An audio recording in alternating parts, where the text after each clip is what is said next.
हिंदू पौराणिक कथाओं के 8 महान नाग, जिन्हें अष्टनाग के नाम से जाना जाता है, शेष, वासुकी, तक्षक, कर्कोटक, शंख, पद्म, महापद्म और कुलिक है।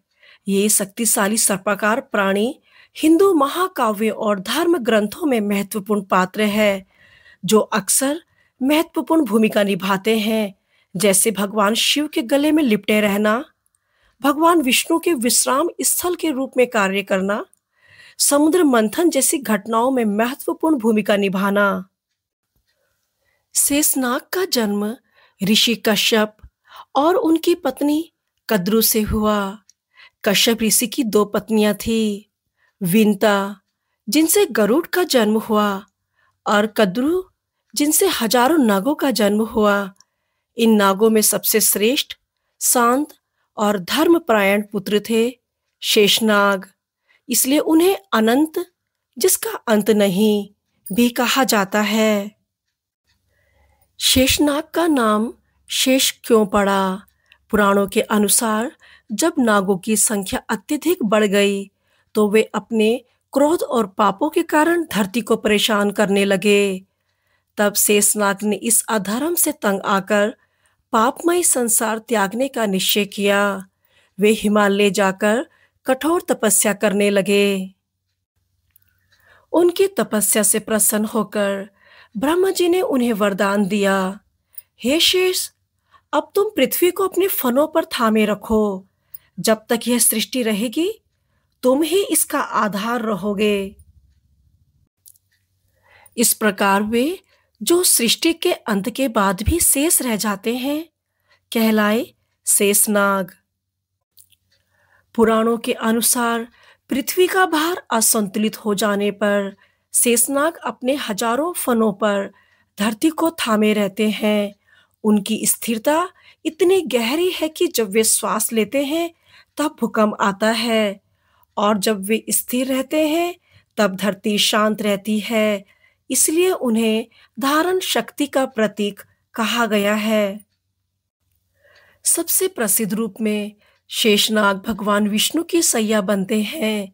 विष्णु जी क्षीर सागर में शेषनाग के ऊपर लेटे हुए दिखाई देते हैं।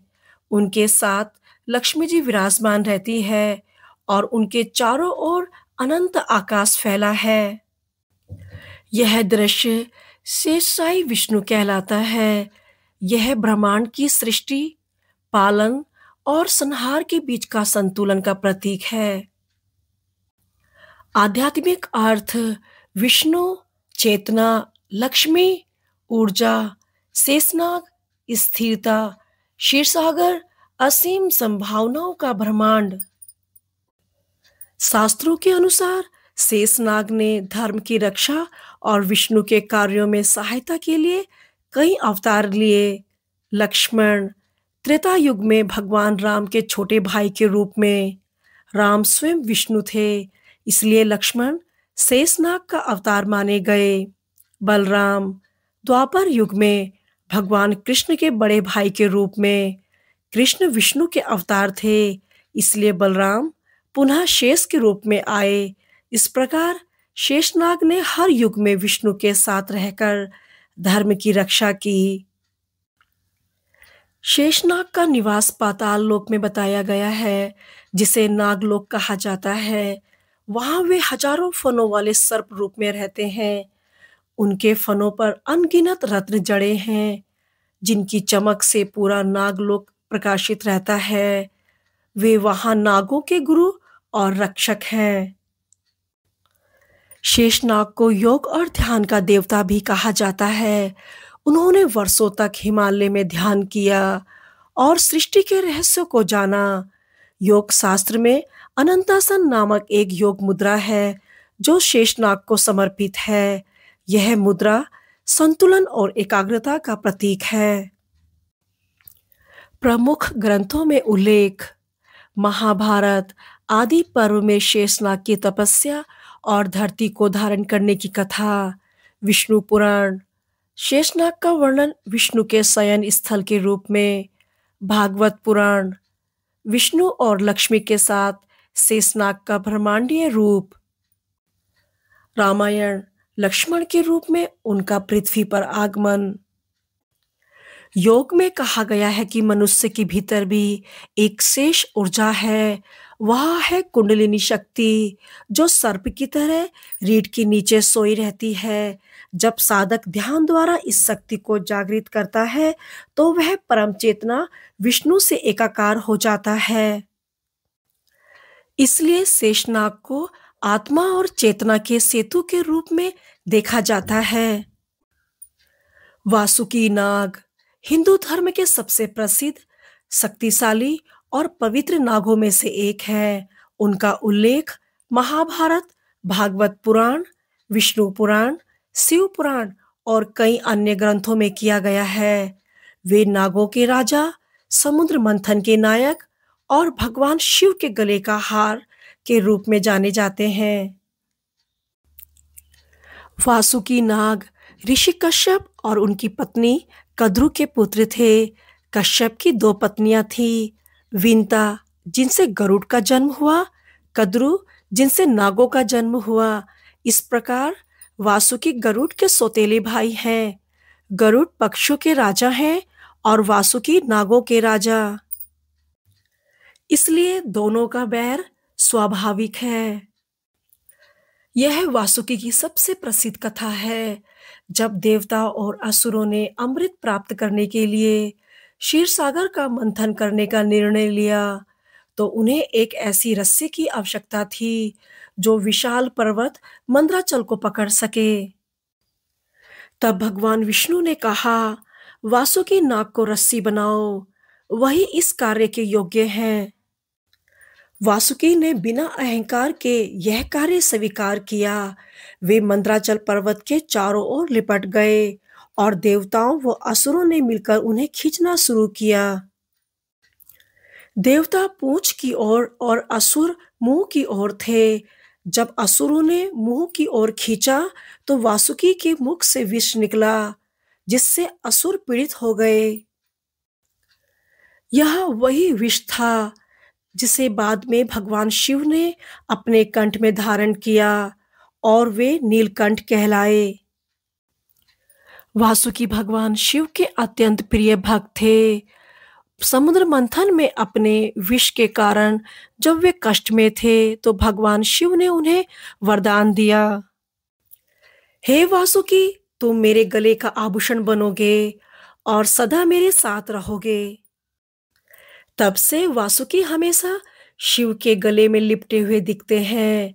इसलिए शिव को नागेश्वर भी कहा जाता है। वासुकी शिव के भक्तों के लिए संरक्षण और संयम का प्रतीक है।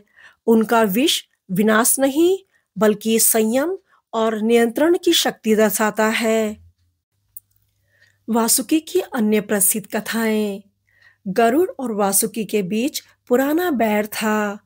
कद्रु और विंता के झगड़े के कारण गरुड़ ने नागों को दास बना लिया। वासुकी ने अपने भाइयों को बचाने के लिए गरुड़ से समझौता किया। गरुड़ ने कहा, यदि तुम समय समय पर यज्ञ में अर्पित रहो तो मैं तुम्हें नहीं खाऊंगा। वासुकी ने यह मान लिया और इसी से नाग पंचमी जैसे पर्वों की परंपरा शुरू हुई। महाभारत में राजा जन्मेजय ने अपने पिता परीक्षित की मृत्यु का बदला लेने के लिए सभी सर्पों को नष्ट करने का संकल्प लिया। सर्प सत्र यज्ञ। उस यज्ञ में वासुकी समेत हजारों नाग आहूत हुए। वासुकी ने तब अपनी बहन मनसा का विवाह ऋषि जारुतकारु मुनि से कराया, जिससे उनके पुत्र आस्तिक मुनि का जन्म हुआ। आस्तिक मुनि ने अपनी विद्या और भक्ति से वह यज्ञ रोक दिया और सर्प कुल की रक्षा की। इस प्रकार वासुकी नागों के रक्षक और धर्म रक्षक बन गए। वासुकी का निवास स्थान पाताल लोक में बताया गया है, जहां वे अपने हजारों नाग भाइयों के साथ रहते हैं। उनका दरबार रत्नों से जड़ा हुआ बताया गया है, जहां वे न्यायपूर्वक शासन करते हैं और सर्पों के कल्याण की देखरेख करते हैं। योग में वासुकी को कुंडलिनी शक्ति का प्रतीक माना गया है, जो सर्प के रूप में रीढ़ के निचले भाग में स्थित है। जब यह शक्ति जागृत होती है, तो व्यक्ति आध्यात्मिक ज्ञान प्राप्त करता है और जीवन का अमृत यानी मोक्ष मिलता है। वासुकी का पूजन और महत्व। नाग पंचमी पर वासुकी समेत सभी नागों की पूजा की जाती है। इस दिन दूध, हल्दी और फूलों से वासुकी का अभिषेक किया जाता है। मान्यता है कि इससे घर में सर्प भय समाप्त होता है और समृद्धि आती है। शिव भक्तों के लिए शिव और वासुकी की संयुक्त पूजा करने से व्यक्ति के पापों का नाश होता है। जो व्यक्ति वासुकी का ध्यान करता है, उसे जीवन में संयम, स्थिरता और शक्ति प्राप्त होती है। तक्षक नाग हिंदू धर्म के सबसे प्रसिद्ध, शक्तिशाली और रहस्यमयी नागों में से एक है। उनका उल्लेख महाभारत, भागवत पुराण, विष्णु पुराण और रामायण तक में मिलता है। वे न केवल एक नागराज थे, बल्कि कई कथाओं में उन्होंने कर्मफल, श्राप और धर्म का गहरा संदेश दिया है। तक्षक नाग ऋषि कश्यप और उनकी पत्नी कद्रु के पुत्र थे। कद्रु नाग जाति की माता थी, इसलिए तक्षक का जन्म नाग वंश में हुआ। वासुकी, शेषनाग, कर्कोटक, पद्म और तक्षक, ये 5 प्रमुख नाग माने जाते हैं। इनमें तक्षक अपनी तीक्ष्ण बुद्धि, क्रोध और शक्ति के लिए प्रसिद्ध है। उनका निवास तक्षकपुर नामक नगर में बताया गया है, जो वर्तमान में तक्षशिला के रूप में प्रसिद्ध है। तक्षक का उल्लेख किन ग्रंथों में है? तक्षक का वर्णन मिलता है महाभारत, भागवत पुराण, विष्णु पुराण, रामायण और नाग पुराण में। महाभारत की प्रसिद्ध कथा तक्षक और राजा परीक्षित, यह तक्षक नाग की सबसे प्रसिद्ध और महत्वपूर्ण कथा है। एक दिन राजा परीक्षित जंगल घूमने निकले और एक ऋषि शमीक मुनि के आश्रम पहुंचे। मुनि ध्यान में लीन थे और राजा ने उन्हें कई बार पुकारा, पर जब कोई उत्तर नहीं मिला तो उन्होंने क्रोध में एक मृत सर्प को मुनि के गले में डाल दिया। यह दृश्य देखकर ऋषि के पुत्र श्रृंगी बहुत क्रोधित हुए और उन्होंने राजा को श्राप दिया। 7वें दिन तक्षक नामक सर्प तुम्हें दंश मारकर मृत्यु देगा। राजा ने श्राप स्वीकार किया, पर उन्होंने इसका समाधान खोजने का प्रयास किया। 7वें दिन राजा परीक्षित ने अपने चारों ओर अग्नि से युक्त किला बनवाया, ताकि कोई सर्प अंदर न आ सके। लेकिन तक्षक नाग अत्यंत बलशाली और मायावी थे। उन्होंने एक ब्राह्मण के रूप में परिवर्तित होकर अंदर प्रवेश किया और राजा को डंस लिया। तुरंत ही राजा परीक्षित का देहांत हो गया। यही घटना महाभारत के सर्प सत्र यज्ञ की पृष्ठभूमि बनी। जन्मेजय का सर्प सत्र। राजा परीक्षित के पुत्र जन्मेजय ने जब अपने पिता की मृत्यु का कारण जाना, तो उन्होंने प्रतिशोध लेने के लिए सर्प सत्र यज्ञ का आयोजन किया। एक ऐसा यज्ञ जिसमें सभी सर्पों को अग्नि में आहुति देने का संकल्प था।